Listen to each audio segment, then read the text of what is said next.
তালের বড়া বা ফুলুরি আমরা তো সবাই তৈরি করতে পারি। তো আমি যেভাবে তৈরি করেছি এই পদ্ধতিতে একবার হলো বাড়িতে তৈরি করে দেখতে পারেন। বড়া হবে নরম ও স্পঞ্জি। নমস্কার বন্ধুরা, অমৃতাদি কুকিং চ্যানেলে সবাইকে স্বাগত জানিয়ে আবারও হাজির হয়েছি। তো যে সকল বন্ধুরা ইউটিউব চ্যানেল থেকে দেখছেন তারা প্লিজ চ্যানেলটাকে সাবস্ক্রাইব করে আমার পাশে থাকবেন, আর যারা ফেসবুক থেকে দেখছেন তারা পেজটাকে ফলো করে রাখবেন। আর স্কিপ না করে পুরো রেসিপিটি দেখা অনুরোধ রইল, লাইক দিয়ে ভিডিওটি দেখবেন। তো চলুন রেসিপিটি দেখে নেওয়া যাক। এখানে দেখুন বন্ধুরা, নিয়ে নিয়েছি একটা তালটা কিন্তু খুবই সুন্দর দেখুন। এরপরে তালটাকে আমি কিন্তু খুলেও দেখাবো। এই যে দেখুন, তালটা আমি খুব সুন্দর করে কিন্তু খোসাটা ছাড়িয়ে নিচ্ছি। আর আগে থেকে কিন্তু তালের এইভাবে খোসাটা ছাড়িয়ে নিতে হবে খুব সুন্দর করে। আর এই যে দেখুন, আমি কিন্তু খুব সুন্দর করে এইভাবে আমি তালের খোসাগুলো ছাড়িয়ে নিচ্ছি করে, মানে তাড়াতাড়ি কিন্তু হয়ে যাবে। আর এবার দেখুন, তাল থেকে কিন্তু এটা তালের 3টে আটি আছে, অনেকটা কিন্তু আবার 2টো থাকে তালের আটি। আর এই যে দেখুন, তালের আটিগুলো কিন্তু খুব ভালো করে এইভাবে আমি বের করে নিচ্ছি। এরপরে অল্প করে জল নেব, জল নিয়ে এইভাবে খুব সুন্দর করে কিন্তু তালের এই মানে আটিগুলোকে নরম করে নিতে হবে। তো চলুন এইভাবে আমি একটা একটা করে ছাড়িয়ে নিচ্ছি। ছাড়িয়ে নিয়ে এইভাবে খুব সুন্দর করে হালকা করে নরম করে নিচ্ছি। তো প্রথমে আমি মানে 3টা তালের এই আটিগুলোকে এইভাবে কিন্তু আমি খুব সুন্দর করে নরম করে নিচ্ছি জল দিয়ে দিয়ে। তো এখানে আমি 2-1 একটু জল দেব, অল্প অল্প করে দেখুন জল দিচ্ছি। আর এইভাবে কিন্তু খুব সুন্দর করে উঠিয়ে নিচ্ছি, মানে এইভাবে জল দিয়ে দিয়ে একটু নরম করে নিতে হবে। যখন নরম হয়ে যাবে তখন কিন্তু আমি এটাকে সাইডে সরিয়ে রেখে দিচ্ছি। দেখুন, এখানে একটা ছোট মানে একটা ছিদ্রা গামলা নিতে হবে, আর ছোটো ছোটো একটা থালা নিয়েছি, এরপরে দিয়ে নিচ্ছি। এরপরে তালের শাঁসটাকে দিয়ে এইভাবে তালের আঠিটা দিয়ে ঘষে নিতে হবে। আর এই যে দেখুন কত সুন্দর কিন্তু এইভাবে ঘষা হলে কিন্তু খুব সুন্দরভাবে তালের মাড়িগুলো পড়ে যাবে।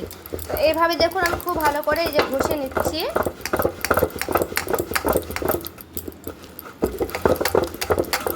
আর এই যে দেখুন বন্ধুরা, পড়ছে কি সুন্দর দেখুন।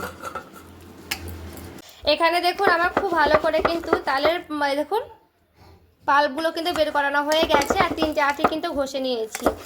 আর এখানে কিন্তু আর হবে না, এই তালের মানে আটিগুলোতে যত ঘষুন তত কিন্তু বেরোবে, তো আমি আর বের করব না।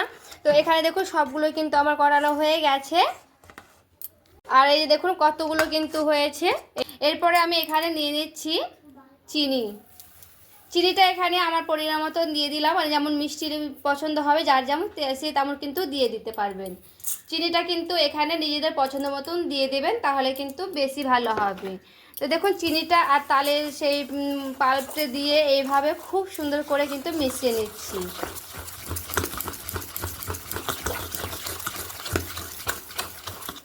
তালের তো বড়া আমরা সবাই করতে পারি, বড়া বা ফুলুরি। তো এই পদ্ধতিতে তৈরি করলে দেখবেন খুব সুন্দর নরম হবে, আর একেবারে কিন্তু ভেতরে দেখবেন কি সুন্দর জালি জালি হয়ে থাকবে এই বড়াগুলো।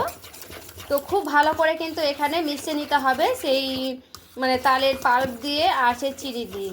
তো আমি এখানে কিন্তু একটু 2-3 মিনিট একটু ভালো করে এভাবে মিশিয়ে নিচ্ছি। এরপরে দেখুন পুরো কিন্তু আমি 2-3 মিনিট যখন চিনির সঙ্গে এইভাবে ফেটিয়ে নিয়েছি, এখানে আমি নিয়ে নিচ্ছি গমের আটা।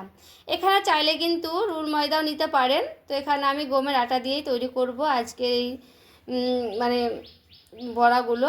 তো এই যে অল্প অল্প করে নেব, আর অল্প অল্প করে এভাবে একবার করে এভাবে আমি মিশিয়ে নিচ্ছি। একসঙ্গে কিন্তু দেব না, এখানে অল্প অল্প করেই দেওয়ার চেষ্টা করবেন, এতে করে ভালো হবে। তো দেখুন আবার একটু এইভাবে আমি দিয়ে দিচ্ছি।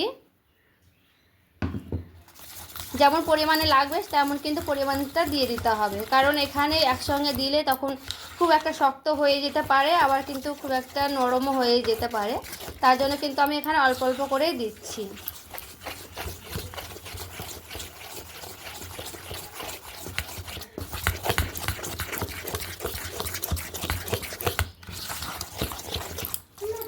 এরপরে দেখুন খুব ভালো করে যখন সেই গমের আটার সঙ্গে এইভাবে আমি খুব ভালো করে ফেটিয়ে নিচ্ছি। দেখুন কি সুন্দর কিন্তু এইভাবে কিন্তু ফেটানো হয়ে গেছে। তো এখানে যখন মানে খুব ভালো করে ফাটানো হয়ে যাবে তখন কিন্তু দিয়ে দিতে হবে সুজিটা দিবেন, তাহলে কিন্তু আরও খুবই ভালো লাগবে এই তালের বড়াগুলো। তো সুজিটা দিয়ে দেখুন খুব ভালো করে আবারও এইভাবে আমি মিশিয়ে নিচ্ছি।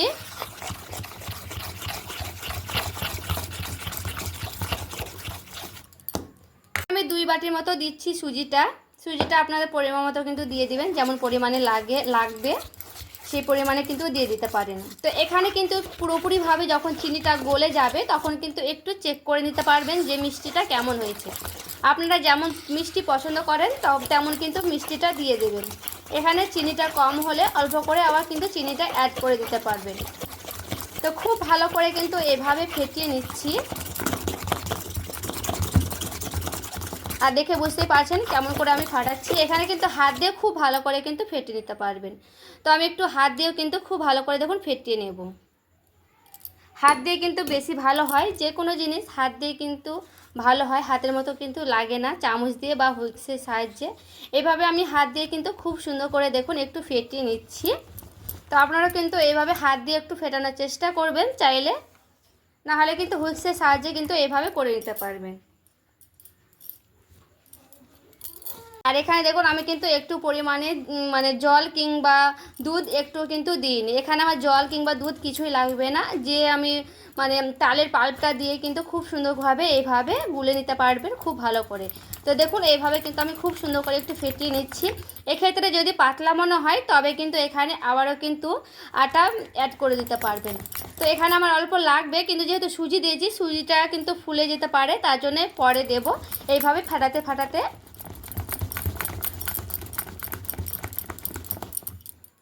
আর দেখুন আমি কিন্তু খুব সুন্দর করে ফেটিয়ে নিয়েছি। আর হাত দিয়ে কিন্তু আমি প্রায় 5 মিনিটের মতো একটু ফেটিয়ে নিয়েছিলাম। আর দেখুন কতটা সুন্দর হয়েছে আর কেমন হয়েছে ব্যাটারটা একবার দেখে নিন। দেখুন দেখে কিন্তু বুঝতে পারছেন কত সুন্দর লাগছে ব্যাটারটা। এরকম কিন্তু ব্যাটারটা লাগবে, খুব একটা যে ঘন সে না, খুব যে পাতলা সেও না। কিন্তু আমার পুরোপুরি রেডি হয়ে গেছে। তো চলুন ভেজেও দেখাচ্ছি কিভাবে আমি ভাজবো। এখানে দেখুন আমি একটা কড়াই বসিয়ে নিয়েছি। তো ওই কড়াই দিয়ে দিচ্ছি তেল। খুব ভালো করে যখন গরম হয়ে যাবে তখন গ্যাসের আঁচটা কিন্তু কমিয়ে দিতে হবে। এরপরে গ্যাসের আঁচটা আমি কমিয়ে দিয়েছি। এরপরে দেখুন সেই ব্যাটার থেকে কিন্তু এইভাবে আমি অল্প অল্প করে নিয়েছি। আর দেখুন অল্প অল্প করে কিন্তু আমি দিয়ে দিচ্ছি। তো এইভাবে কিন্তু দিয়ে দিচ্ছি দেখুন। আর গ্যাসের আঁচটা কিন্তু এখানে কমিয়ে দিতে হবে, কারণ হালকা আছে করে নিলে খুব ভালো হয় এই বড়াগুলো। তার জন্য কিন্তু গ্যাসের আঁচ কমিয়ে কিন্তু করতে হবে খুব ভালো করে। তো এভাবে কিন্তু আমি একেবারে কিন্তু করে নিচ্ছি। আপনারা যারা কিন্তু বড় বড় করেও কিন্তু দিয়ে দিতে পারেন। তো আমরা কিন্তু এইভাবেই করব সবগুলোই বড়া।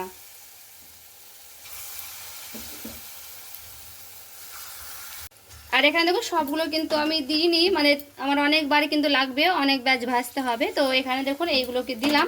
এরপরে কিন্তু এইগুলো যখন হালকা করে হয়ে যাবে তারপরে কিন্তু হালকা হাতে কিন্তু উঠিয়ে নেব। তো নিচ পিঠটা খুব ভালো করে কিন্তু এগুলোকে আমি করে নিচ্ছি আগে।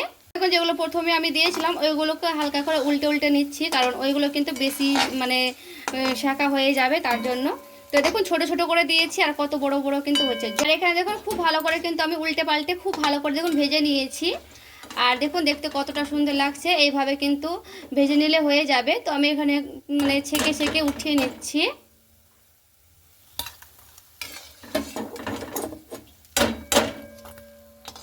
এরপর দেখুন বাকিগুলো কিন্তু সেম ভাবে আমি করে নিচ্ছি। এইভাবে কিন্তু করে নিতে হবে সবগুলোকে। আর দেখে বুঝতে পারছেন আমি কত মানে ছোট ছোট করে দিচ্ছি, আর ফুলে কিন্তু অনেক বড় বড়ই হচ্ছে। এগুলো কিন্তু খুব সুন্দর বড় বড় হয় মানে ফাটানোর জন্য। তো এইভাবে কিন্তু আমি সবগুলোই করে নিচ্ছি, মানে সবগুলো আমি করে নেব 2-3 ব্যাচে, তারপরে আবারও ফিরে আসছি।